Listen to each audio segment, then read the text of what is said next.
Hello, Archie Dunlop here with Talking Astrology with Archie on Thursday, August the 28th, 2025. Today I want to talk a bit about Donald Trump. I mean, he is the President of the United States, and I think every now and then it's a good idea to have an update about what's going on in his life astrologically. I'm not saying that I'm going to say anything earth-shattering, but I think it's just a good exercise to do. But before I look at Donald Trump, I want to consider the astrology and I Ching for today. So here is the chart for today, set for noon, New York time, on Thursday, August the 28th. Don't forget to like and subscribe if appropriate. And so we can see that the moon is in Scorpio. So it doesn't matter where you are. The moon is, it is in this sign. It is in early Scorpio. And it could be said that the moon in early Scorpio, well, it's not the greatest place for the moon to be in, because the moon is fallen in Scorpio, and also it is in the Via Combusta. So, things may not be great today, and it's possible that some of us might be brooding. I mean, we have strong feelings. I mean, the moon is in Scorpio, but it's a question of what we do with these feelings. And if it's not us with strong feelings, then it's going to be someone else. And the moon in Scorpio does make two aspects. It makes a square to Pluto and it makes a square to Venus. So that means that we have a T-square. We've got Venus opposition Pluto and the moon on the T. And so that it's not necessarily easy. It could say something about relationships, how we get on with people, and there is a growing sense of tension, maybe, especially if something is not being released. I know that one associates Scorpio with trapped emotions, but if there is a way to express how you feel in a reasonably healthy way, that might be a good thing. Now, on the plus side, the moon is making a sextile to the sun. So moon in Scorpio, sextile sun in Virgo. So Virgo and Scorpio are two signs that have a certain affinity with each other, but they're not competing for the same space. That is because Virgo is an earth sign, Scorpio is a water sign, so they're both negative, but they're not in competition. And so with moon in Scorpio, sextile sun in Virgo, that might create a certain amount of stability, and that's perhaps what is needed. It shouldn't be an exciting day. One might want an exciting day, but I don't think that would be particularly desirable. And then there is a picture in sort of Sydney, Australia. And so here it is, set for noon in Sydney as a representative of Australasia. And you can see that at noon in Sydney, the moon is at 0 degrees 16 Scorpio. So if you're in Australasia, then this morning the moon might be in late Libra. It might feel that not a great deal is going on, but then there is this change as the moon moves into Scorpio. And so perhaps in Australasia, the day will be kind of divided in two. You've got late morning, maybe the whole of the morning if you're in New Zealand, and then you've got the rest of the day. So moon in Libra plays moon in Scorpio. So there is a difference, and the last part of the day may be more intense than the first part of the day. But the moon is still in the Via Combusta, as it is in the Americas all day long. So, don't expect things to go entirely to plan. And then there is the heliocentric view, putting the sun at the center of the solar system. And as far as what is happening, Mercury is making a square to Saturn. And this aspect, it's a fast aspect, but it may not be an easy aspect. It may be that we're having to deal with certain facts and realizations which aren't entirely to our liking. And so, when we look at what's happening around us, there may be a tendency towards negativity. We might be wondering, where things are really going. Is it worth the effort? And it may not just be about us. It may be just about what's going on around us and what people are thinking, what groups are thinking. Though there is a desire for action, even if the odds appear to be stacked against us, because Mars is making a trine to Jupiter. Mars is now getting closer and closer to that trine to Jupiter, and it's now, less than 2 degrees away. And so with that Mars trine Jupiter, and remember, it's not just Mars trine Jupiter, it's the Sun is beginning to making a grand trine. So you can see that the Sun is at 5 Pisces. Remember, the heliocentric Earth is at 5 Pisces. The Sun is at 5 Virgo, because the Earth in a heliocentric chart is always going to be exactly opposite the Sun in a geocentric chart. So the Earth is moving towards the trine of Mars and the trine of Jupiter. So it is something going on which is stirring us up. We want stirring us up. We want something to happen. We want action. And at the same time, we are feeling perhaps negative. Some of us are feeling negative, and we might then feel that we have to do something to create the action we're looking for. And if it's not us creating that action, it may be governments, militaries, organizations. We can't just stand still forever. We've got to do something. But sometimes doing something can just make the situation worse. So now I want to turn to the 12 signs. And, I really don't think there's much going on. There hasn't been much going on over the last couple of days. And if you've been looking at my videos, you might have noticed that some of my readings have been shorter than usual. I think one of my forecasts for yesterday was less than 3 minutes long. It's not that I'm getting shorter in my forecasts as a trend. It's just that right now there isn't necessarily a great deal to talk about. So these are my forecasts for the 12 signs for today, which is Thursday, August the 28th, 2025. Aries. As far as you're concerned, things are perhaps becoming difficult on the surface. It's not necessarily because they really are difficult. It's because of your perception of it. Being an Aries, there are things you want to do. You want to take certain initiatives, and you want to get on with it. But there are, unfortunately, things holding you up. Now, one thing holding you up might just be the fact that you've got to wait. You've got to wait for other people, for example, to be in the right mood.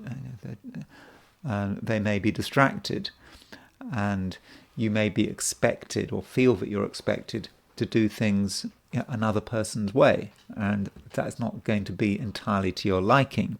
Now, you can respond to the situation by talking, explaining your view, and that seems to be a fairly reasonable approach, but it may not be entirely effective, and so you might feel sort of frustrated, and especially now when the moon is moving into Scorpio, and with the moon in Scorpio, you've got strong feelings, but the question is, can you always express these feelings?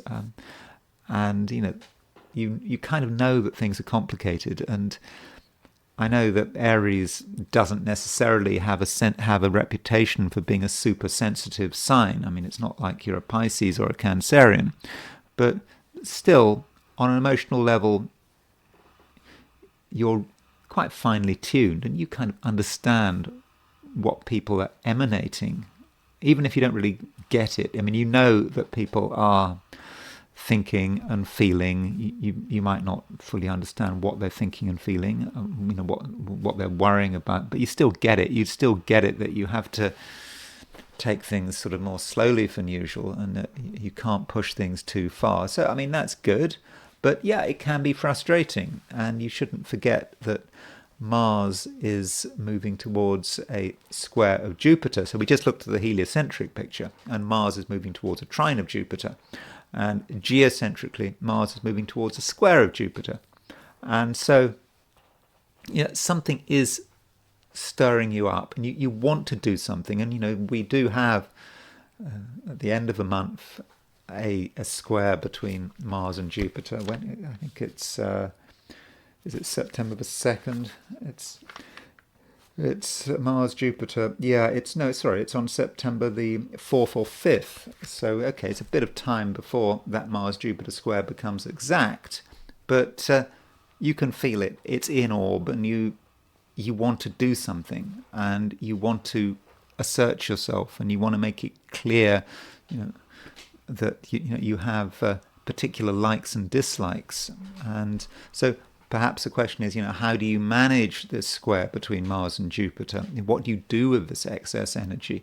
And, right now, there's not a great deal you can do with it, at least not in an overt way. And so, it's perhaps important that you think about what you can do, on your own, in your own way, without necessarily, involving other people. But, at the same time, there is this balance between, words and actions.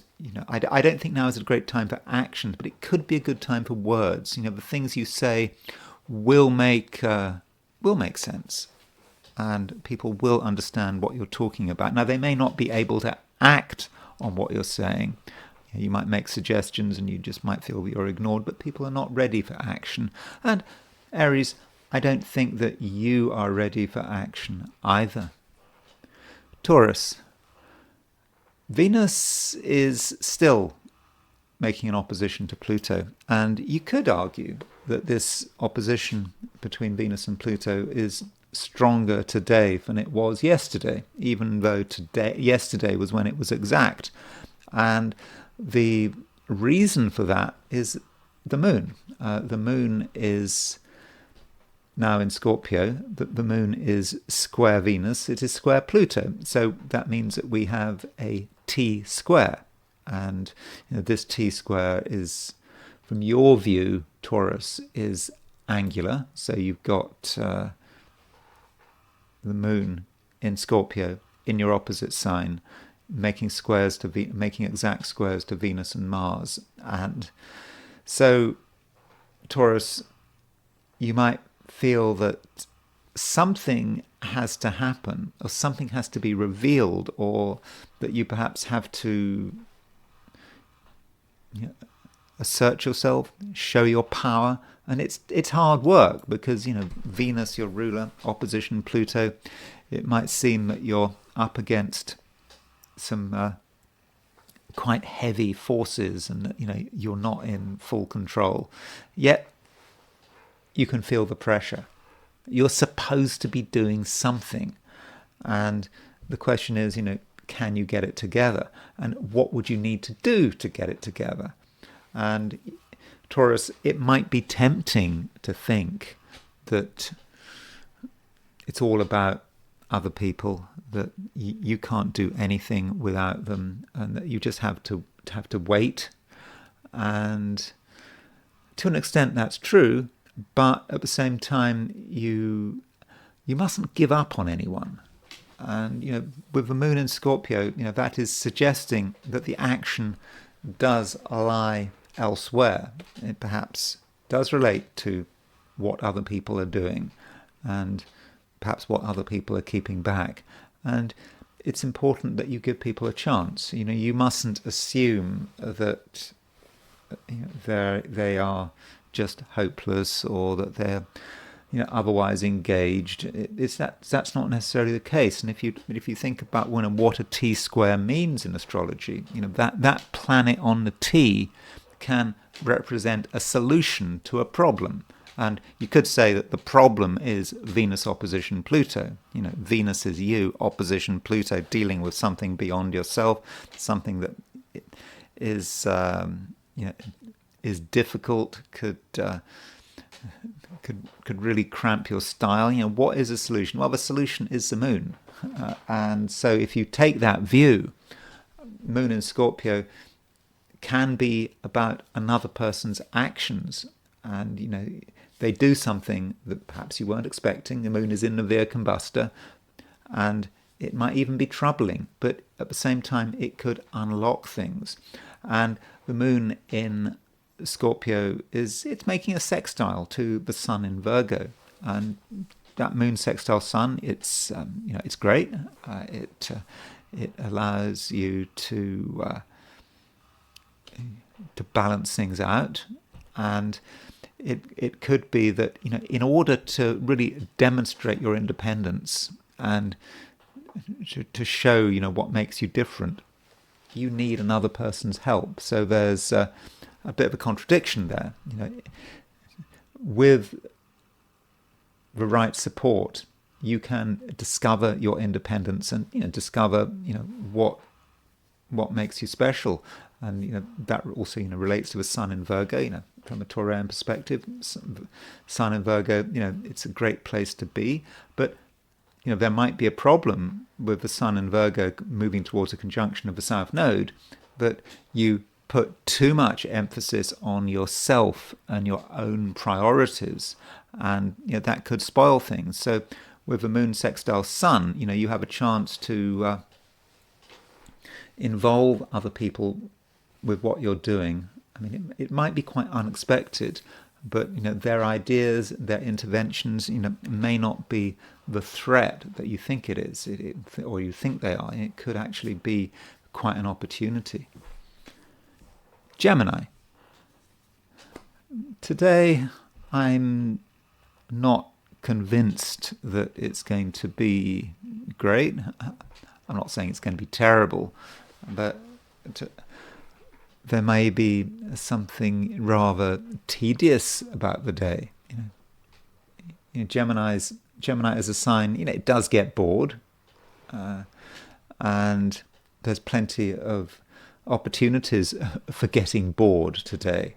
And Geminis don't like getting bored, though perhaps they grow out of their boredom as they get older. I mean, certainly, my son in Gemini. I've got my son in Gemini. Certainly as a child, I always complained about being bored. I don't think I complain about being bored anymore. But things may not just develop as fast as you might like them to develop. And maybe the reason is that you've got too many expectations. You assumed that you were going to get help or support from one quarter or another, and that support isn't there, and you then discover that it's all down to you. You are the one who has to make it happen, and that's not what you wanted. But that is okay. I mean, if it is down to you, then you have what it takes, and the less interruptions there are, the better. And you don't need to rely on anyone. In fact, certain people might just be an annoyance. If you have to spend time with people, talking to people, you might think that they're going to offer you something. You might think they're going to make a contribution of one sort of form or another, but they don't. And so it then ends up with you having to work it all out. And Gemini, at the moment, you really are in a position to work it all out. You might not enjoy doing it. It might indeed be boring. But once you get going, you start to realize that you definitely have what it takes, that you have an ability that perhaps you hadn't fully appreciated, and that ability really moves into gear. And you could say that the less you have to worry about other people, the more this ability becomes clear, becomes obvious. And perhaps it's because you're not self-conscious, although this ability may involve your capacity to manage others, and to be able to sort of work out what people are going to do. I mean, I think that you're going to be, a keen observer of your fellow humans, and you don't panic when they do something unexpected, and you can in that way sort of work it all out. But it really is work. It's not it's not an exciting day. It's not a day really where you can just sit around and watch the clouds go by. I mean, okay, you could, but that would be pointless. And there are things to involve yourself in, and there are things that have perhaps been, building up, over the last few weeks, maybe longer, and now you have a chance to sort it out, and at the same time realize that your approach is really pretty good. And I don't think that you're going to be able to understand how good it is if you have a life that is cluttered up with other people, outside pressures. If there is going to be any pressure today, Gemini, then I would suggest that the pressure comes from you. You create your own pressure. You don't worry too much about what other people may or may not want you to do. Cancer. The moon is moving through Scorpio, and all things being equal, I regard moon and Scorpio as being a pretty good thing from a Cancerian perspective. It allows you to be self-sufficient, and you can decide what is important and what you want to involve yourself with, and you can be quietly satisfied with whatever it is you might be doing, and not just quietly satisfied, you may even be able to enjoy yourself. Now, the moon does make a few aspects. The moon makes a square to Venus, also makes a square to Pluto, and that square on the surface might seem problematic. I mean, the moon is your ruler. It's getting hit by these difficult aspects. It is a T-square, but I don't think that it need be a problem, provided you handle things correctly. And we have to think about, what does that Venus-Pluto opposition mean? So this Venus-Pluto opposition, it was exact yesterday. It's no longer absolutely exact. And, one way of looking at this Venus-Pluto opposition is to be quite materialistic about it, and to say that it's about money, your attitude to money, and also your attitude to other people's money.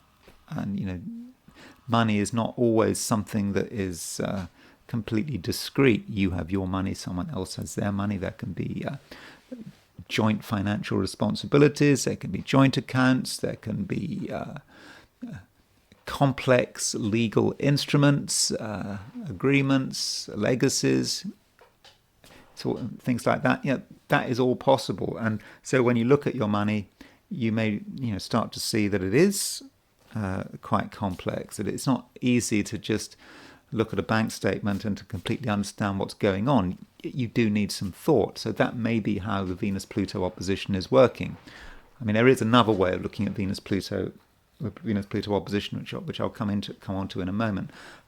But the moon is making a square to Venus and Pluto, and so this might be about you having the judgment to be able to take control of the situation. You perhaps hadn't thought about it before, but you decide, you're going to take control. You are concerned about your own vital interests. You understand what's at stake, and then you can take action.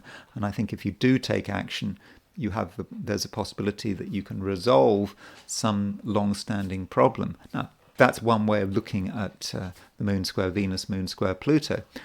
And another way of looking at Venus opposition Pluto is to see it, not about just money, but it could be quite emotional, and it could be about sort of the emotions that are emotions that are connected with other people. It's not necessarily always just your emotions, and it's about what other people are thinking, and you perhaps realize that things could be quite intense, things could be difficult. I mean, that is certainly possible, and the moon in Scorpio provides a solution.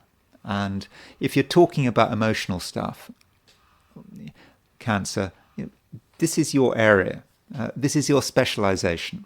So there's no reason for you to be overwhelmed by anyone else's emotions or to be confused by another person's emotions. You can look at something which appears to be intense. There could be emotional blackmail and so forth, emotional manipulation, and you can just smile because the moon is in Scorpio, and it's a situation that it's not quite as serious as it looks. And if you understand you have to take it seriously to a certain point, but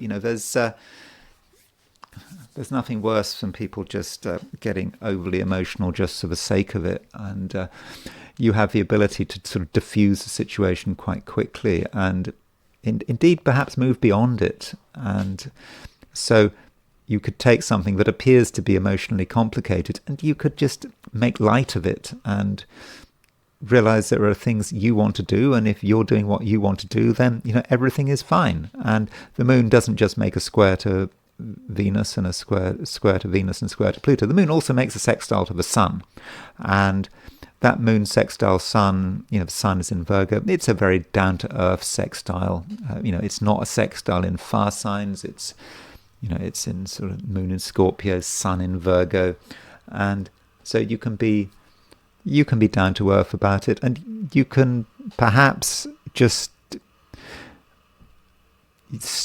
state the facts and say things as they are, and just be honest and not hysterical. Maybe other people are being hysterical, but you don't have to be hysterical. You can just say it as you see it with that moon sextile sun, and cut through the complications, and all of a sudden things could be very simple, and most importantly you'll be in control.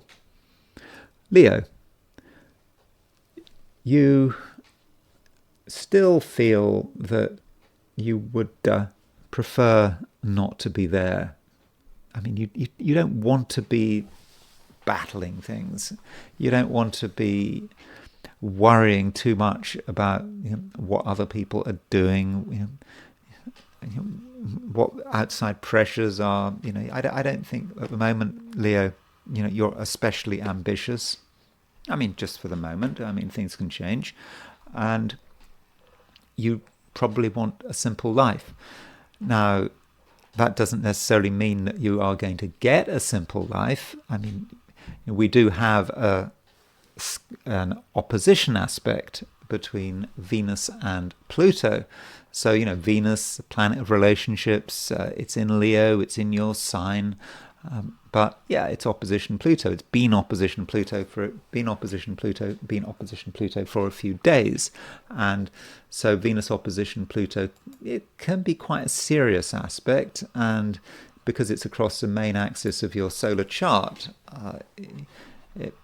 there may be a sense in which other people are playing games, trying to throw their weight around, not being entirely honest with you. I mean, that might be your perception. I'm not saying that perception is true, but it's certainly how you feel. And the question is, how do you respond? Now, one way of responding is to say, well, today there is a T-square. And a T-square is when you've got two planets in opposition, but you've got another planet which is in 90 degrees to the planets in opposition. So we've got Venus opposition Pluto, we've got Moon square Venus, we've got Moon square Pluto, so we've got Moon on a T. And yeah, the Moon is in Scorpio. It's you are a fixed sign. Moon is in Scorpio, which is a fixed sign. And so the Moon in Scorpio might suggest some kind of resolution. And the resolution is, with Moon and Scorpio, is to ground things. Yeah, people might make things complicated. You might make things complicated, but then you have to think about, what is important, what matters. And, what matters is making sure that everything is as safe and secure and simple as possible. And if you take that view, you always, you look for the simple explanation. And I think that is important. So when you're dealing with other people, or not just other people, maybe there are other things going on in your world, when you're dealing with that, there are all sorts of possibilities. And I think it's always important, Leo, to think about what is the most obvious possibility, what is the simplest possibility, and what is the most likely possibility. So, for example, now is not a time to sort of drift off into sort of speculative thinking, or to have conspiracy theories, or to have conspiracy theories imposed upon you. I mean, that conspiracy theories can be a good way in which people try to assert their power on you. I mean, that is actually a function of conspiracy theories, I think. You're trying to understand something, and you're trying to make sense of it. And then, in a sense, you can be almost gaslit by someone coming up with some weird conspiracy theory. You know that conspiracy theory has been around, but you hadn't taken it too seriously. Then it's dumped upon you, and the suggestion is that you're naive. That you should have been. You should really be looking at things in a really complicated way, and you're naive for not being aware that there was this huge conspiracy around you. But yeah, that is a form of gaslighting. And right now, Leo, you should be trying to make things as simple as you possibly can, and go for the most reasonable solution. And the moon is making a sextile to the sun. Moon sextile sun, it's a great aspect.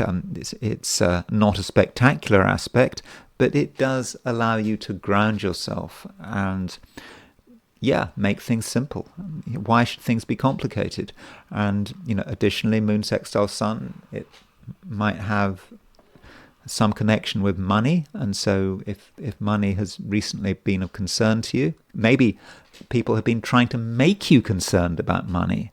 But don't worry, moon sextile sun, if you just make a bit of an effort, you can see that things are a lot more sort of straightforward than they seem on the surface. And I'm not saying that there are no problems, there might be, but whatever the problems are, whatever the issues there are, they're going to be transparent.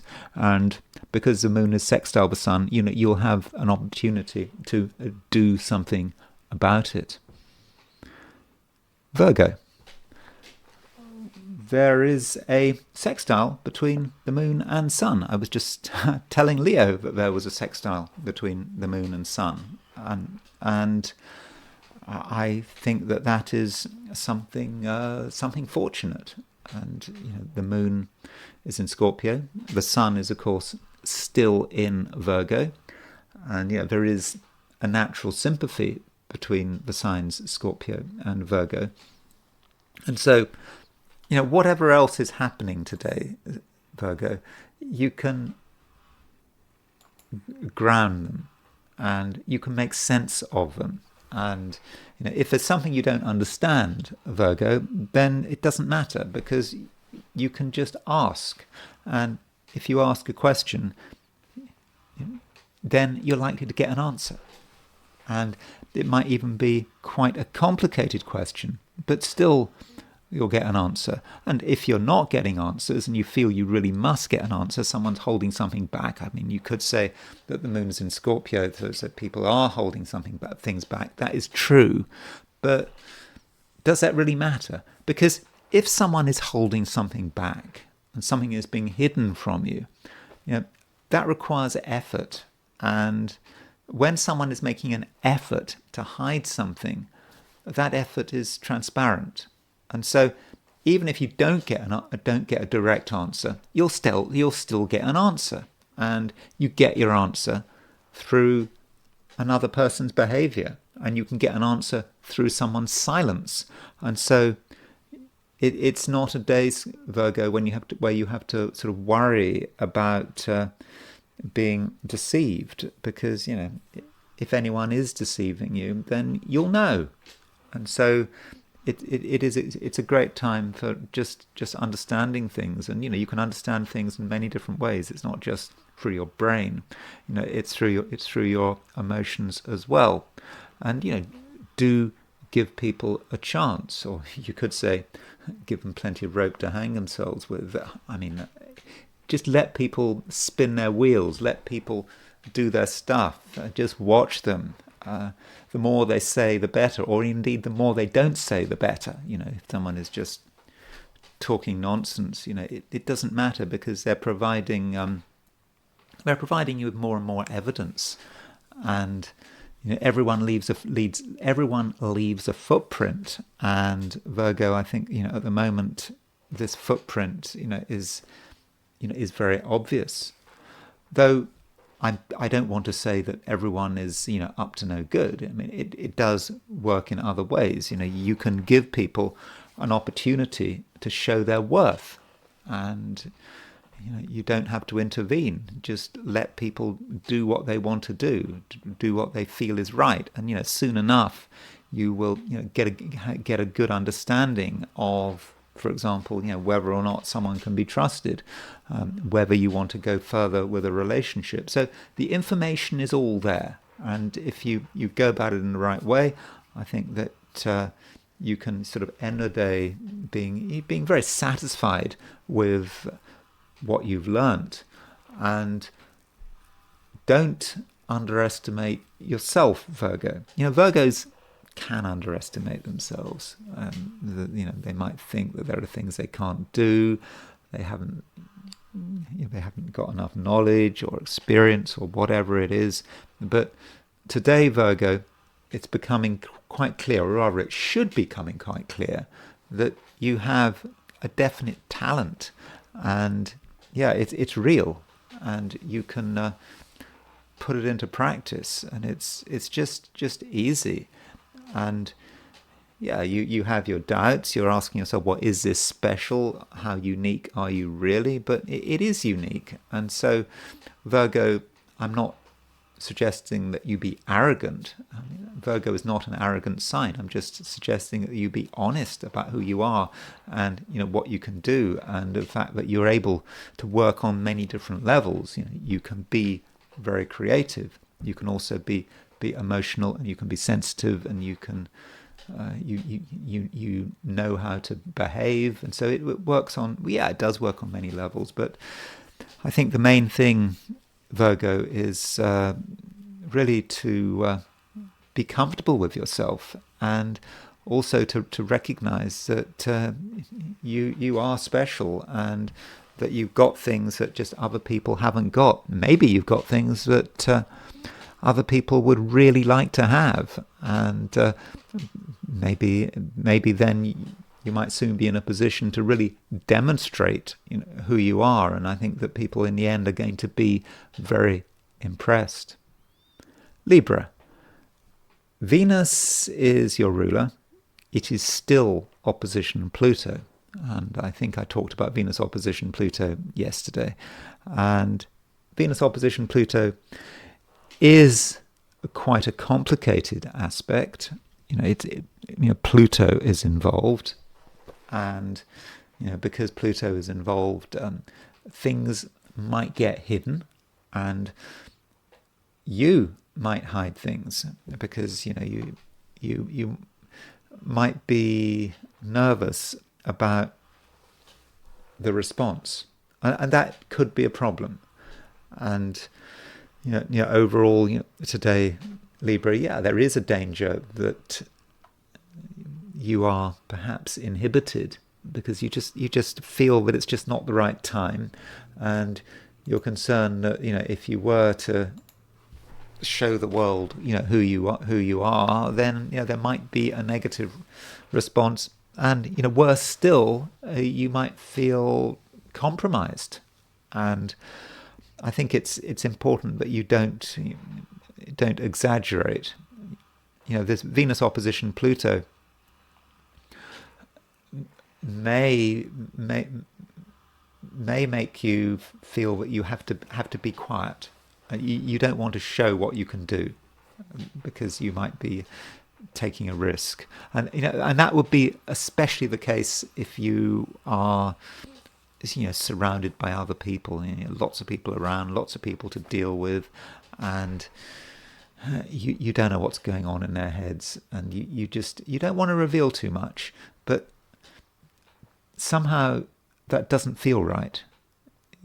Deep down, you've got something to offer, and there's something you should be doing, and you don't want to be disruptive. Maybe that's part of it, and so I would suggest with this Venus opposition Pluto that you try to tune into the positive aspect of this opposition rather than the negative. The negative aspect is hiding things, because you're afraid of what would happen if they got revealed. The positive side of Venus opposition Pluto is being able to tune into your own power and understanding that you really do have a strength which can't be overwhelmed. No one can get the better of you, and perhaps the key is the fact that the moon is square Venus, square Pluto. Now that might seem like more squares, but there is a T square. It's, Venus opposition with Pluto on the T, and so what that moon in Scorpio is asking you to do is to be down to earth. Concentrate on what matters, and perhaps what matters emotionally. It's moon in Scorpio. Moon in Scorpio is a very emotional placement, and don't allow yourself to go down emotional roads that are just unnecessary. Just keep it simple, but keep it emotional, but also decide what emotions matter, and perhaps you need to sort of understand what's driving other people, understand their emotions, and you might realize that some things are distressingly straightforward. Certain things, for example, might just come down to money. People can have all sorts of complicated explanations about the way they behave. You can have complicated explanations about your own behavior, but it might come down to money. And if you perhaps realize that it is money or people trying to get the better of one another, that's what it's all about, then that can make things simpler, and you perhaps have a realization that things are that simple, that basic. And then the moon makes a sextile to the sun, and moon sextile sun is a fairly gentle aspect, and it allows you to really concentrate on what matters. As things start to become clear, you become more relaxed, and moon sextile the sun allows you to find the right space for yourself. And this space is not just about you and your life. It could say something about your work, if that's relevant. And if you are going into work today, then I'm not saying things are going to be 100% easy, but you have the ability to cut through the mess and to understand what is motivating people, perhaps what is motivating people, your employers, people perhaps working around you. You'll have a good understanding of their motivations, and I think that their motivations are going to be fairly basic, and that is going to make things in the end, I think, more straightforward. But while you're at it, Libra, other people always matter, but they shouldn't matter too much. And I think it is a day when you're going to appreciate a certain amount of distance from other people. And it's not just that you yourself may not want to reveal too much about your feelings, but also if you get too close to people, things could get confusing, and you're dealing with sort of mixed signals, and the closer you get to someone, the more mixed those signals might become. So I do think that a bit of distance today could be quite healthy. Scorpio. There are two aspects that are developing. I mean, they're not exact today, but they are certainly developing. And one of those aspects is a geocentric square between Mars and Jupiter. And another of those aspects is a heliocentric trine between Mars and Jupiter. So that may say something about you and how you are developing and what your priorities are. And many Scorpios are starting to feel that something has to give, that sooner or later you're going to have to be dynamic, and you can't wait forever, and there's an action that needs to be taken, and once you take action, once every Scorpio takes action, things can really happen, and it can be a very powerful event. And so Scorpio, do get ready, and at the same time, if you've got the impulse to do something, some discipline could be useful. I mean, you can't just scatter your energy here, there, and everywhere. You can't, and you have to decide, what is important.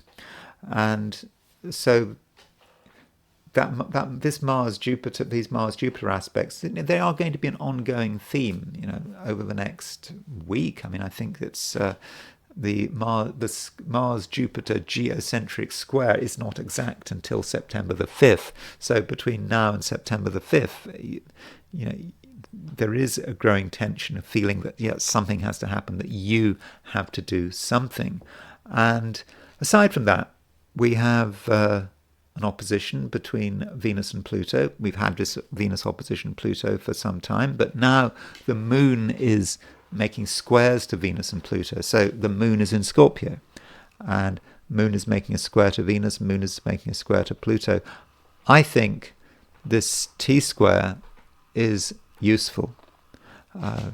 Venus is in Leo. Venus arguably represents your power and the way you express yourself in a social situation, and how you come over in society. And you're able, I believe, to come over in quite a strong and definite way, and people are not going to ignore you, and you can create exactly the right image. But you still have your doubts, and that's perhaps because Venus is opposition Pluto. You're thinking, can you do it? Can you get away with it? And there may be a temptation to just pack up. You've done enough. You've been seen. You've been heard. This is all getting difficult. Let's just retreat. I don't think now is a time for retreating. Even though as a Scorpio, you might feel that it is the right approach. No, I don't think it is. And now with the moon in Scorpio, making a square to Venus, making a square to Pluto, it's a time to be open and to be honest as far as you can be. I mean, the moon is in Scorpio. You're not going to reveal everything, but with the moon in Scorpio, you can feel things. You have a sense for other people's behavior, other people's reactions, and you do get it. And if you listen to your feelings, you'll know how to behave, you'll know how to come across. And because of that, I think that you can really boost your presence, and people are going to take notice of you. They have to take notice of you. And then the moon moves on, and it makes a sextile to the sun, and so moon in Scorpio, sextile sun in Virgo. That is a great aspect. It may not be an exciting aspect, but it's certainly a very good aspect if you're a Scorpio. And it does allow you to get on with people, but get on with people on your terms. Everything's going to be on your terms. You don't have to compromise, and no one is asking you to compromise. And so Scorpio, enjoy people's company, and don't feel that you have to do anything. You don't. I mean, you know what needs to be done. You know what you'd like to do. So, you can go ahead and do it. And if something needs to be said, I think that your ability to use words today will be very effective. Sagittarius. Moon is now in Scorpio.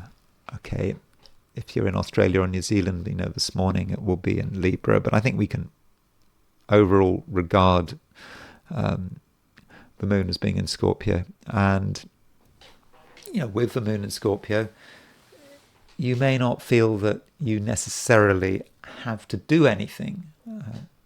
I don't think that you want to be, in the firing line. Not really. You want to be at a distance from it. And I think that is probably, the right approach. There is a lot to think about, and there's a lot to try to understand. And, if you rush in, are you going to be able to make any progress? Probably not. And therefore, it might be best if you just don't do very much. Though I'm not saying that it need be a difficult day. The moon in Scorpio is starting to make a trine to Jupiter, and so with moon making a trine to Jupiter, this trine is going to be exact tomorrow. And moon trine Jupiter, is a great aspect, but it's an aspect that is quite personal if you're a Sagittarian. It's about working things out, on your own. Perhaps you make observations, you listen to your feelings, and you don't necessarily act on those feelings. And as far as other people are concerned, I mean, I wouldn't worry too much about them. I think that if you try to get close to people, it may not work out. I mean, you might like to get close to people, but something is holding you back. I mean, it may just be the fact that the moon is in Scorpio. I mean, when the moon is in Scorpio, and as I said in the introduction to this video, that moon in Scorpio can hold things back, and it can be quite brooding, and people don't want to reveal their real feelings. And for you, Sagittarius, you're perhaps picking up on that more than most people. There are things you just can't reveal, maybe you don't want to reveal, and getting close to someone on a sort of warm emotional level just may be hard work. Maybe someone else is hiding something, maybe you hiding something, but there's no need to have high expectations of anyone, especially in an emotional way. And if you do get close to anyone, it just could be confusing, complicated, and in general, unsatisfactory. So you're aware of other people, but I wouldn't have said that today is going to be particularly great for relationships. But there is a sextile between the moon and the sun, and this moon-sun sextile might encourage you to do something quietly, and you do something quietly, and in the end it gives you a result.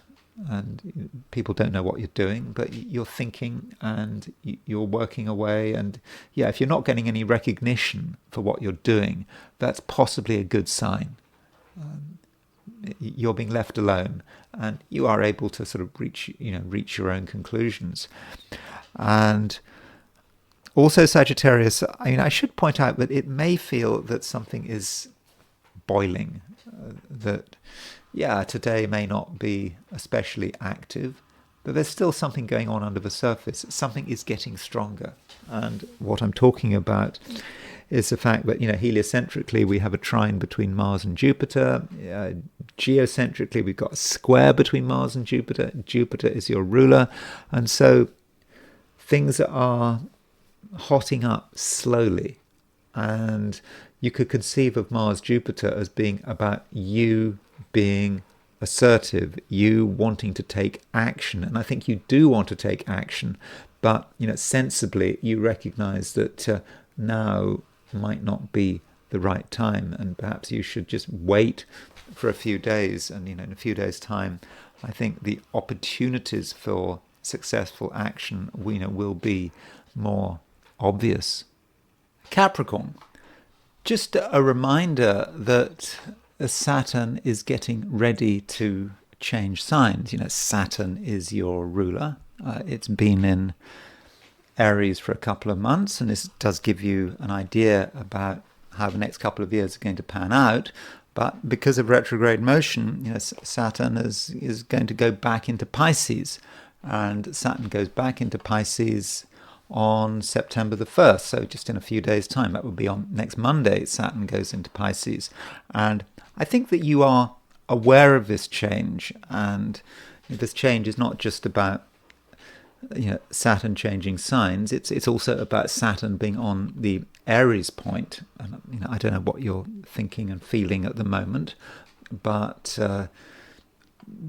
there could be a sense of power. You can feel power, not necessarily your power, but perhaps you recognize that you are living in powerful times where people have powerful concerns. That is Saturn on the Aries point. The Aries point represents the world at large, and Saturn is on the Aries point. And so you, Capricorn, are perhaps more aware than most people about what is happening. And with Saturn retrograde about to change signs, it might be that you have to rethink some of the things that you were planning on. You thought you understood things. There was a change recently as Saturn went from Pisces into Aries, and you were getting used to this change. You were planning for it, and then now things are moving back. And it could be, Capricorn, that you have an opportunity to go back over old material, things that you hadn't fully sorted out, and so don't feel that it's too late. And that is quite an optimistic message. Some Capricorns might feel that way at the moment. They feel that things have moved on. You had your chances, you missed those chances, but no, you're getting another chance. And Saturn goes all the way back to something like 25 Pisces. I think it goes stationary direct at the beginning of next year. So you've got plenty of opportunities there. I just thought I would mention that, and I think that Saturn on the Aries point is especially important because it does remind you, of you and the world. And Saturn is it's.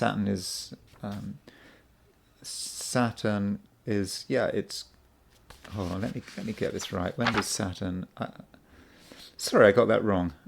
Saturn goes direct on November the 27th. So it's not next year that Saturn goes direct. It's in November. So perhaps you should be thinking about that. So between now and the end of November, you've got Saturn going retrograde, and I think that. That might be a good thing. It might give you an opportunity to go over old ground.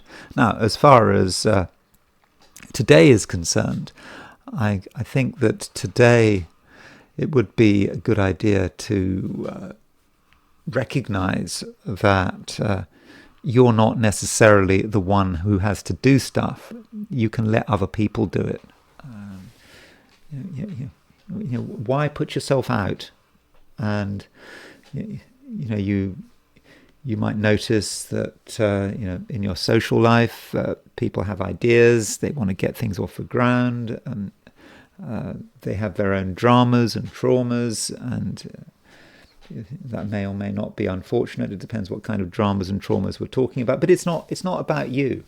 It's about what other people are doing, what they're trying to create, and perhaps your job is to make things as simple as possible. Other people can make things very complicated, and the question is, do you want to get involved? And you probably don't want to get involved. And if you want to take that approach, being sort of fairly laissez-faire about things, just let things happen. Don't intervene. That is right. I mean, that is, well, at least that would be fine. I mean, that doesn't mean to say that you can't be involved. I mean, you can be. You are a powerful player at the moment with Saturn conjunct the Aries point. You really get it all. You understand the way everything is heading, and if you feel that you need to do something, that you need to explain something, that you need to get people to listen, well, yeah, I mean, it's true that you can have an effect, and you can have a very powerful effect, but it doesn't define the day. It just may be one moment in the day when people take notice of you, but that moment passes and things get back to normal. And so, yeah, I don't think there's a great deal that has to happen. And yeah, you can perhaps learn from people. There is a sextile between the moon and the sun, and moon sextile sun, it might be about another person coming to their senses. You thought they weren't coming to their senses, but something happens, or perhaps you tell them something and they realize that they got it wrong, and that could create something of a resolution. But overall, Capricorn, I don't think that today is going to be particularly eventful, and that's probably a good thing. Aquarius, we still have a opposition aspect between Venus and Pluto, and this Venus-Pluto opposition, it's across the main axis of your chart. You've got Venus in Leo, which is your opposite sign. You've got Pluto in Aquarius, which is your sign, and it is about your power and what you can do and how you can stand up for yourself. So that is certainly a feature of this opposition aspect, and it's been around for a couple of days, so it's not exactly anything new. But perhaps what makes it significant is the fact that the moon is making squares to Venus and Pluto. So that means we've got a T-square, and with the moon on the T.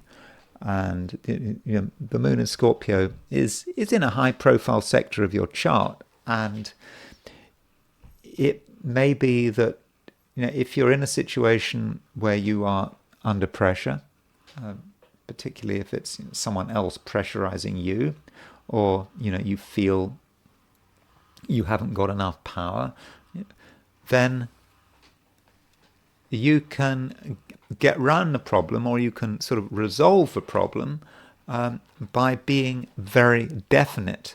And in this case, I think that Moon in Scorpio is your friend. I mean, I know that Moon in Scorpio has a difficult reputation, but you have to look at what Scorpio means in the Aquarian chart. Scorpio is a sign of power. It's a sign that relates to your direction, what you want to do with passion. And passion perhaps is what you are aspiring to. I mean, Aquarius perhaps has a reputation for not being a passionate sign. I'm sure it's an unfair reputation. It's a sign that it's an air sign, it's not a water sign. But you can be passionate if something is really important to you. And this sort of Moon in Scorpio is perhaps reminding you about what is important to you. And it's so important that temporary irritations, people trying to play power games, all of that kind of stuff, it doesn't matter. You can really assert yourself, not assert yourself through some conflict, but by asserting yourself for doing what you want to do regardless, and doing it with absolute intensity and absolute conviction. So that needs to be your approach today, Aquarius. If you are hesitant, you're half-hearted, you're apologetic, then today might not be great. You might feel that you've missed a chance.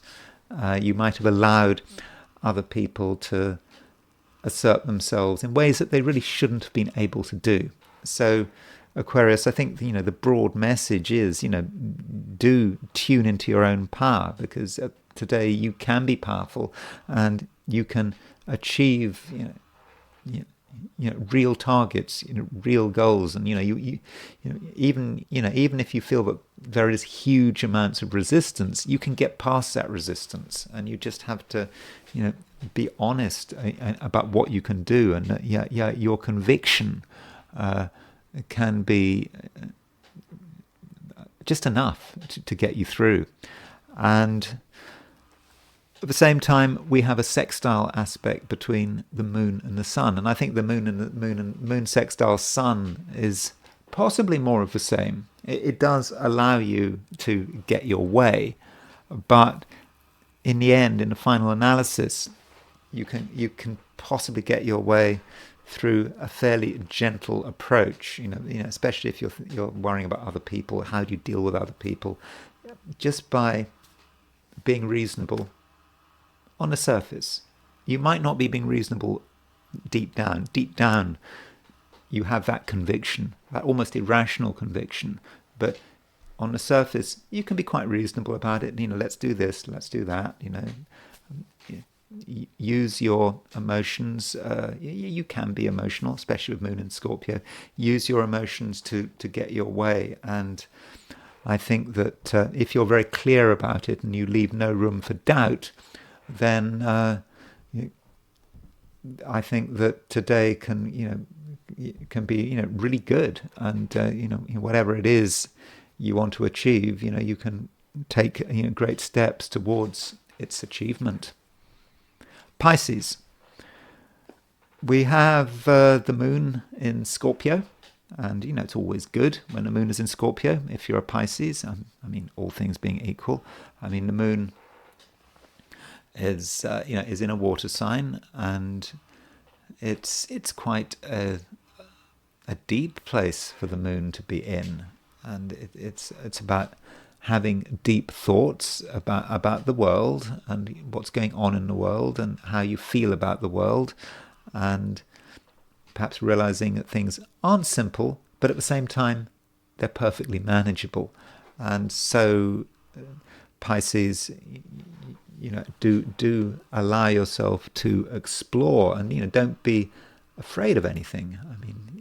You might think it's all very sort of heavy. Why wouldn't you, with Venus opposition Pluto? Yeah, that is an aspect we've got today, Venus opposition Pluto, and it does relate to the moon in Scorpio because we have a T-square. And so Venus opposition Pluto is an aspect that is it's quite powerful. It's been around for a couple of days, and Venus opposition Pluto, from a Pisces perspective, you might be trying to do things properly. You want to do things properly. You want to do a good job of it all. But something is bothering you. Something is going on under the surface, and you're in a position where you have your doubts. And so you perhaps have to keep asking yourself whether it's real, whether it is the right thing to do. And if you have too many doubts, that could really be a problem. It might mean that you just end up doing nothing, and you might be just brought to a halt by your own fears and reservations. That is a possibility. But with the moon on the T, with the moon making a square to Venus, making a square to Pluto, I think that you have a chance to look at things in a different way. It's not as difficult or as heavy as it looks. And if you can get some distance and get some height, but by height, I'm saying that, if you look at things from a mountaintop or a hilltop, things are clearer. You can see the world around you. If you look at things from ground level, an inch above the surface, you can't see anything. So getting some height is important. And the moon is making a sextile to the sun. And moon sextile sun does indicate that you can, to some extent, get assistance from other people, but in specific areas. So if there's something very, very specific you want and you can articulate that need, then people will listen, they'll say fine, and they'll give you what you need. Or perhaps they'll give you explanation of what you need. However, if we're talking about something that's not verbal, perhaps that is entirely emotional, then it's a different picture. I think that spending a long time with another person where there's nothing in particular that you're trying to do, you're just sharing someone's company for whatever reason, whether it's through choice or somehow a situation has turned up where you have to spend a lot of time with another person, then it's not going to be great. I think it just might feel sort of unsatisfactory, as just something is not being expressed. And so that might be a good reason to make sure that you don't stay in one place for too long, that you don't spend too long with particular people, because if you do that, then you'll perhaps realize that it's very difficult to find real and lasting connections, once you go beyond an initial inquiry. So, make sure you have things that you require from other people, things that can be answered.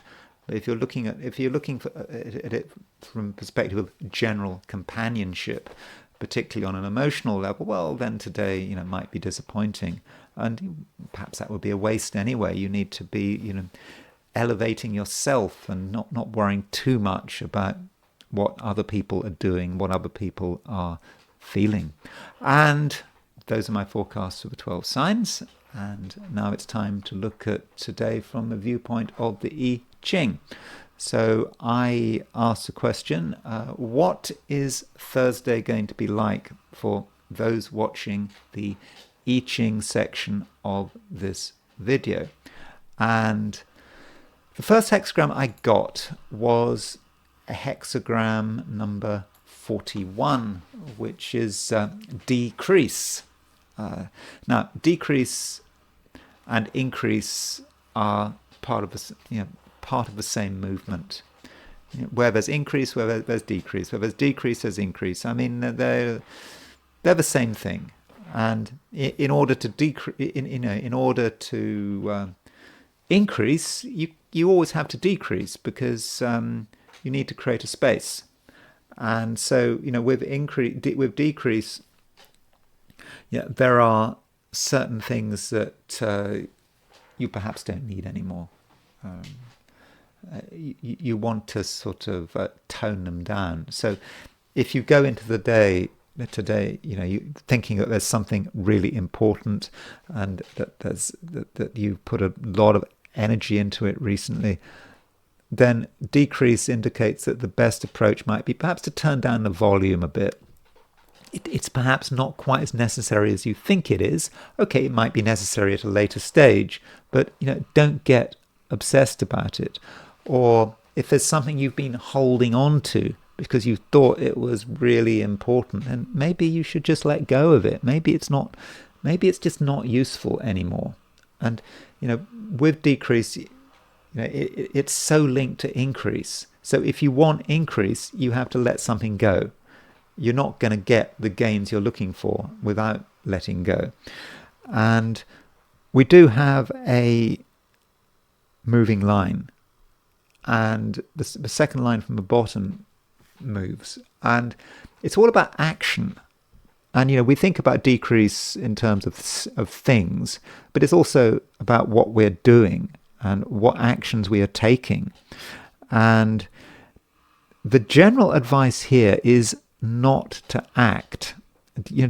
Don't do anything, and in particular, do not be aggressive. You might feel that you have to aggressively do something, perhaps on someone else's behalf, and that's that might be like you perhaps feeling you have to go out of your way to curry favor with someone. It can happen. you almost, like the I Ching talks about, perhaps throwing yourself away because you want to look good, or you feel someone's important for whatever reason. And it may even be that you feel pressurized to do something to get someone's support. And the I Ching is just saying, don't do it. You just don't just act for the sake of it. You might feel that, oh, it's good to impress someone. No, it's not. It's about you, and it's your integrity. And sometimes it is best to do nothing, and don't worry about upsetting anyone, particularly if they might be in a more powerful position than you, and you might want to make them happy. That's not what it's about. It's about, decrease is about withdrawal. It's about, and it's also about integrity. Because if we get mindless increase, we just get action for the sake of action, we, in a way, we lose our power. And so it's a case where if we decrease our commitments, then we are increasing our own power. And it's always important, that we are in control. And this hexagram, it does move, and it does move to hexagram number 27, which is the corners of the mouth. Now I'm going to delay showing you hexagram 27 because I have forgotten to write 27. But 27, this hexagram, there we go. Now I've sorted it out. There it is. There's hexagram 27, the corners of the mouth. And this might be telling us something about power relations, because in the previous hexagram, decrease, I talked about not throwing yourself away, not trying to impress someone. And the question is, who would you be trying to impress? And with the corners of the mouth, one aspect of the corners of the mouth is that, you can judge people by what they eat, by what they consume. What's important to them? Is it money that's important to them? Is it power? Whatever. And so with decrease, before, we're really advised not to spend too much time impressing another person. And we have to think about, why would we be wanting to impress this person? And it's also asking us to judge this person. And so what does this person really want? What is this person really all about? And perhaps you'll recognize that some people are not motivated by anything which is particularly healthy. Though an alternative approach with this, a more sort of down-to-earth approach, would be to say, well, decrease means being modest by reducing consumption. And with the corners of the mouth, well, that could literally be about food and diet. And one image of the corners of the mouth is, I think, of a hamster with its, I think Greg Wincup calls it bulging cheeks, because you've just consumed too much food.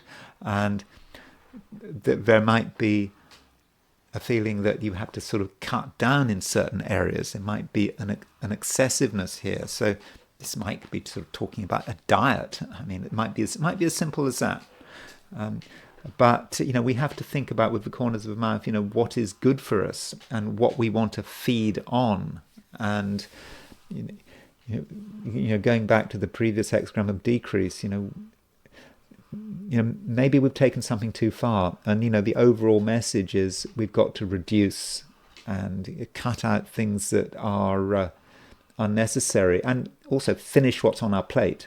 And that might be literally what's on our plate full of food, or it could be all the many things that we've committed ourselves to. And that's another way of looking at the corners of the mouth, particularly if you look at it from Greg Wincup's interpretation, which is the hamster with its bulging cheeks. We have to consume what we've got before we take on anything new. So maybe you're overwhelmed, overworked, you've got loads of things you've committed to yourself to. And with decrease, you don't take anything on new until you finish what you've got in front of you. And maybe even with decrease, you start to cut things down. You start to refuse things. You decide that there are certain things you can't do, and you say, "Well, sorry, I've just got too much on you've got too much on my plate, so I'm going to cut back." So that may be a way in which this I Ching is working. So let me now finish with Donald Trump. I'm just going to be looking at his chart in general. I'm looking at most of the things I'm going to be looking at are fairly short term, but I do want to make a few observations about what's going on sort of long term. And I'm trying to be neutral here. I know that Donald Trump is a very sort of dangerous subject matter for me, and again, I'm ambivalent. I don't suffer from Trump derangement syndrome.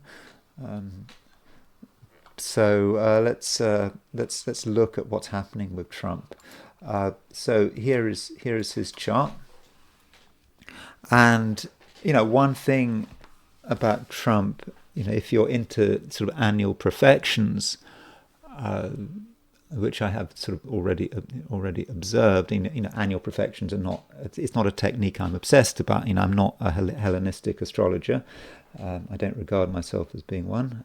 Far from it. But it's a useful technique.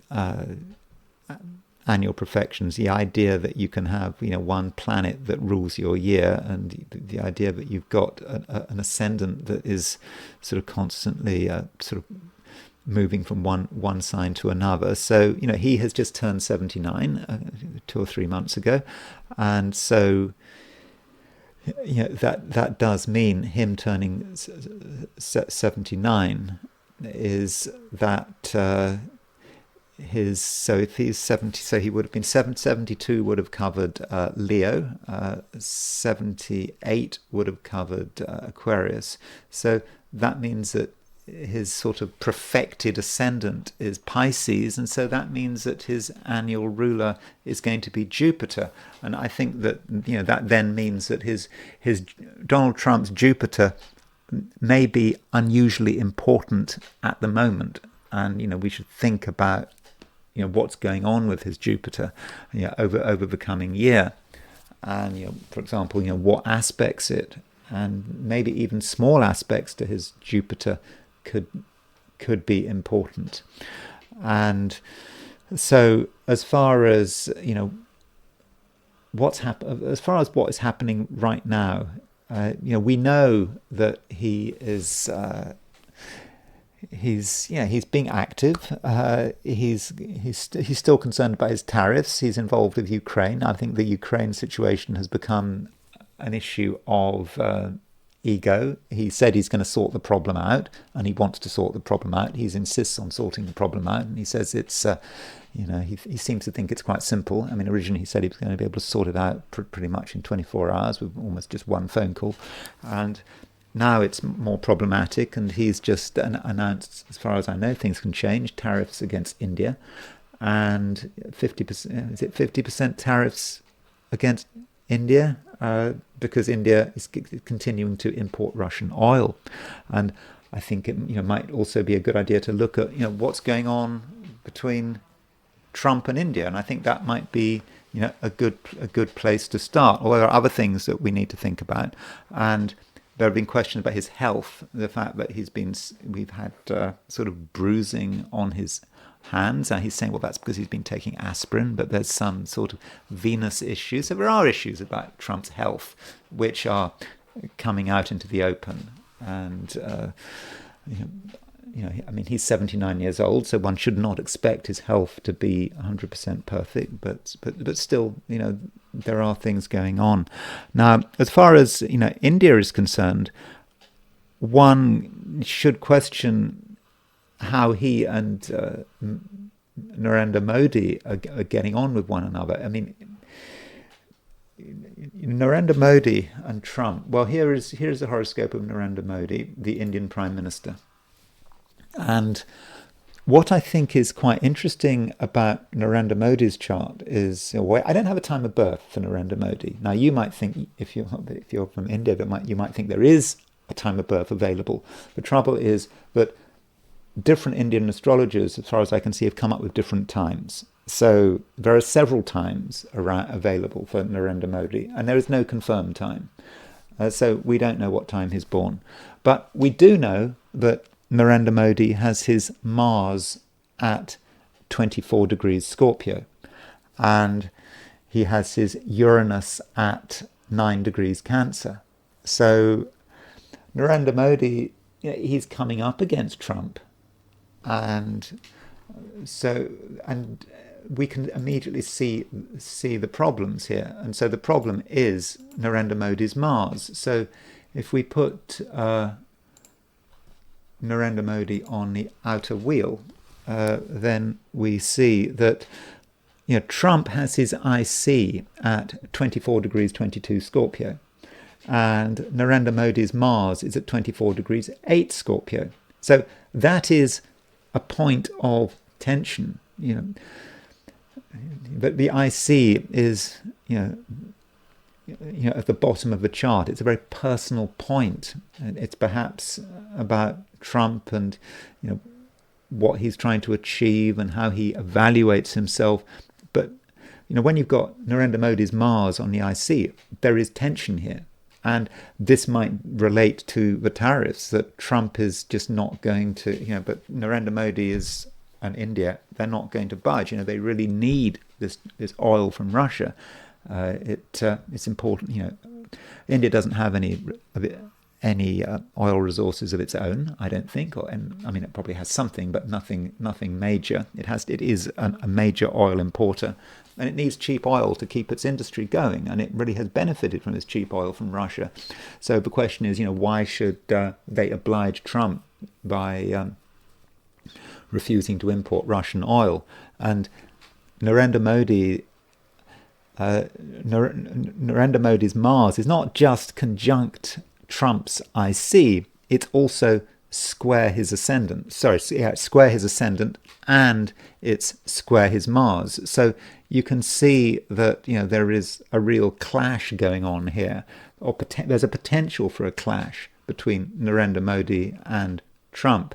And it's kind of interesting that J.D. Vance recently went to India, and as far as I can see, Vance's meeting with Narendra Modi went really well.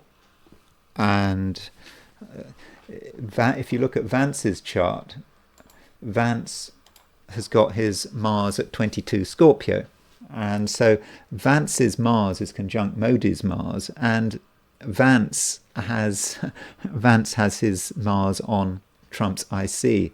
And my feeling is that sort of privately, J.D. Vance is probably not very happy with the way the US is treating India. I know that Vance is skeptical about the war, and I think there is always going to be scope for Vance and Trump to have a blazing argument, and that is because J.D. Vance's Mars is conjunct Trump's IC. I think that J.D. Vance is probably trying to be very clever about it and is trying to avoid conflict, and he's trying to say the right thing. But we should never forget that J.D. Vance's Mars is hitting Trump's chart.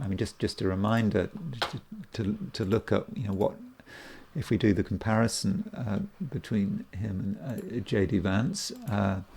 There's J.D. Vance, his Mars on Trump's IC, and his Mars, like with Narendra Modi, his Mars is also square Trump's Mars, it's square Trump's ascendant.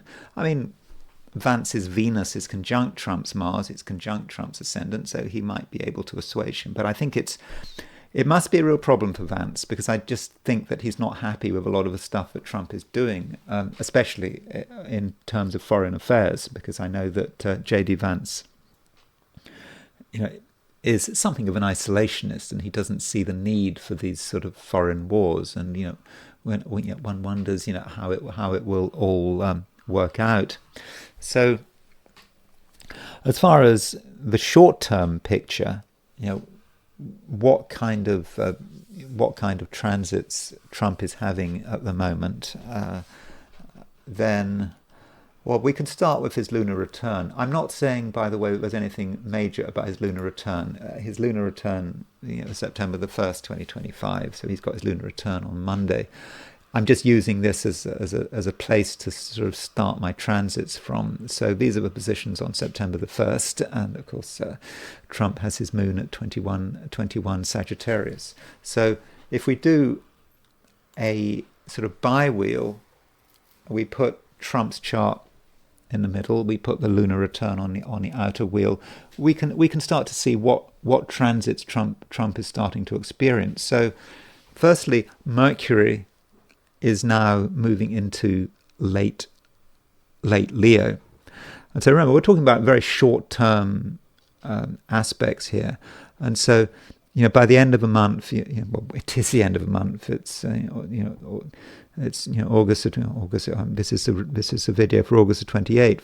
Mercury is starting to move onto a conjunction of Trump's Mars. So Trump's Mars is highly energized, and so by Mercury. So there's a lot of stuff he wants to say. I mean, for one thing. So that's something going on here, and additionally, we have got a square between Mars and Jupiter forming.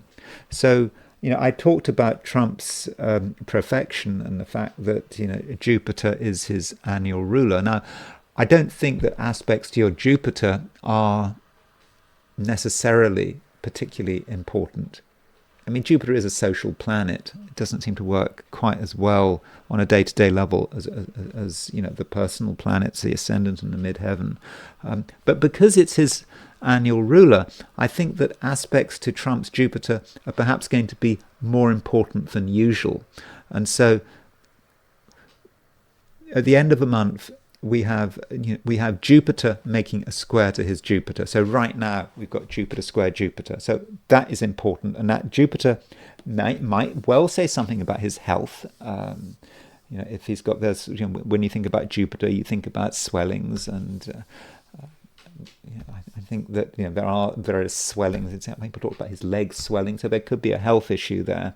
And Mars is moving towards a conjunction of his Jupiter. So at the beginning of September, Mars in Libra conjunct his Jupiter in Libra.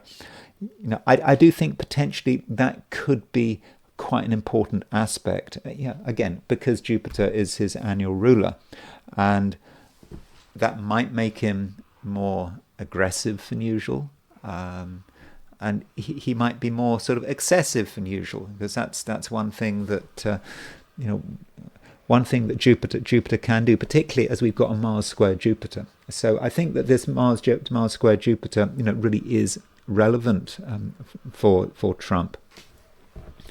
And from a solar arc direction point of view, I mean, I've mentioned this before, but just to give you an idea of what is happening, what is starting to happen, is if you look at his solar arc direction, you will see that his solar arc directed Neptune is here. It is. Here's his solar arc. Here's his. So he has solar arc directed Neptune. I think his is at 21 degrees 40 Sagittarius. So Trump has his moon at 2112 Sagittarius. He has his sun at 2256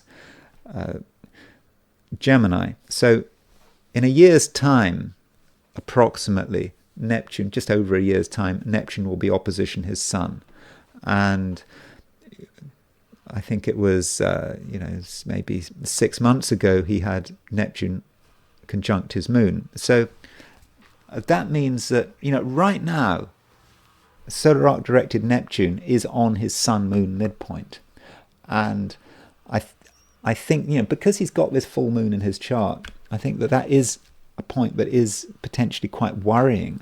And I think having Neptune on your sun-moon midpoint is just it could be just confusion. He doesn't fully know what's going on. I mean, let's look at what Ebertin says about Neptune on the Sun Moon midpoint. And remember, this is a direction. So because it's a direction, it's not just a one-day wonder. It could last for a few months. And I think this is what he's really perhaps experiencing at the moment. I'm not saying that Ebertin is going to necessarily capture the full spirit of it, but Ebertin says about Neptune on the Sun Moon midpoint, inner discontentment, the tendency to torment oneself, the disposition to get upset quite easily. Well, Trump's quite good at getting upset quite easily. Shared suffering, misunderstandings, illusions or deceptions, the undermining of associations. And I think that Trump has to be very wary of this. I mean, I suspect that in an ideal world, right now, Trump would be standing down. I think that now is probably time for Vance to take over. I think my feeling is that this Jupiter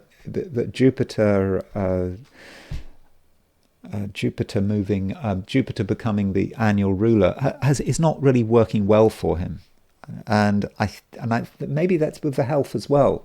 So I mean, I'm thinking that if Trump was sensible, he would perhaps realize that now is the time. Of course, from Vance's perspective, it would be better if Trump were to stand down after the midterms, because if Vance were to become president now, he would only be allowed to serve one more term in office. But if he were to become president more than halfway through Trump's term, he'd be able to serve 2 more terms in office. So I'm sure from Vance's perspective, he doesn't want to be president now. He'd rather wait until after the midterms, until after the halfway point. But perhaps from America's perspective, and perhaps from a Republican's perspective, it might be better if Vance were to take over now. And then there are some other things going on, and there is the question of his primaries. So with primary directions, remember primaries relate to the movement of the Earth, after you are born. And so the idea is that every degree the Earth turns after you're born represents 1 year of life. So that means you really do need a very close, accurate time of birth. So, if you look at Trump's chart, he was born at June the 14th, 10:54 a.m. So, from a primary perspective, you would move the Earth around 79 degrees, and if you move the Earth 79 degrees, that would take you to 5:11 p.m. And so here is Trump's chart for 5:11 p.m. And so around just over 5 hours after Trump was born, Pluto was on the midheaven. And so from a primary perspective, I think it's not until 2028 that Pluto does hit the midheaven. So it's not there yet, but I think that 2028, with Pluto hitting Trump's midheaven by primary, okay, you could say that that's the end of his term. That's his last year in office. And so if we've got an exact time for Trump, it's very fitting that Pluto being exactly on midheaven coincides with the end of his second term. So that's one primary that is coming into action. But there are other primaries to consider. And you can't see this, but his primary Jupiter is making on June the 9th of this year, his primary Jupiter is making a semi-square to his Sun, and at the end of 2026, it's making a sesquiquadrate to his Moon. So when you're talking about these primaries, I'm talking about in mundo primaries. I'm not talking about measuring things by the degrees of a zodiac. I'm thinking about measuring things relative to the horizon and the sort of the house positions where things actually are in space. And I mean, it's quite technical. You have to talk about sort of semi-arcs and so forth. But to keep it simple, Jupiter is approximately 1.5 houses away from where from the house position of where the sun was when Trump was born. And so the sun is important to Trump because the sun is his high leg, and the high leg, what the high leg is for Trump is, it's the giver of life, and so it says a lot about his health. And so with primary Jupiter, so what we're talking about, as there's Trump's Jupiter. So after he was born, Jupiter started rising until it came to a point where now this year it came to a point where it was 1.5 houses away from his sun. Yeah, sun is his high leg, and of course Jupiter is his annual ruler. So that might make things, from a perfection perspective, so that might make things especially important. And it just does feel to me as if, since his birthday, things have been going downhill a bit.